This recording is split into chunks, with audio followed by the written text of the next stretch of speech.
Okay, so we look at these setups here, buddy, okay? So this one here now to me is a bit more kind of neutral. That one that's almost like you're leaning a bit with your head there, trying to get on your left side, okay? And again, if we look at the left-hand movement in this one, very rigid, very rigid. I mean, your arm, there's impact there. Look how far forward your hands are impact. I mean, you're kind of like just locked like and rigid. Shot, it looks like I'm hitting basically. That's why it's 4 runs on the right-hand side, okay? So the movement now in terms of where your body, I mean, there's no real movement there with your torso at all. You watch this one here now as you go back. Look at your jump. I mean, there's kind of movement there with your top there. The club's going back with a bit of wrist hinge now. And this isn't going any further. No, you're just using the loft. The club's, the goal ball's doing this now, not across the green. As you then come back to this first one, we said the hands are way in front.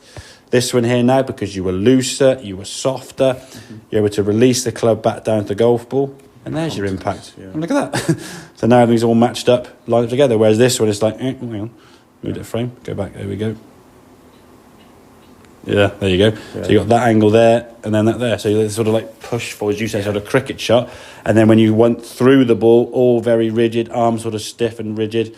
This one here now on the right-hand side, as you release through now, look at your arms there now. You've turned your torso, you've moved. You can use the loft of the club. You can, again, if you want to get daring, scoop the hell out of it, Use a little bit of wrist and use a little bit of loft on that club. Don't try and get this rigid way.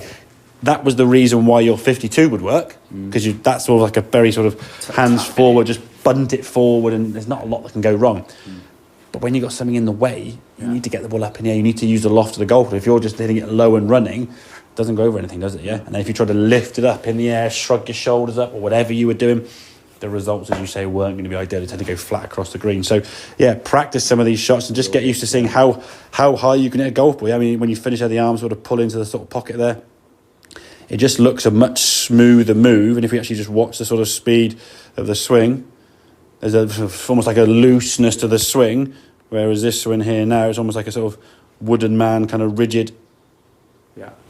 Just throwing the arms at the golf ball and kind of hoping for the best, I guess, really. So, much better, buddy. Okay, mate, makes sense, yeah? Good stuff.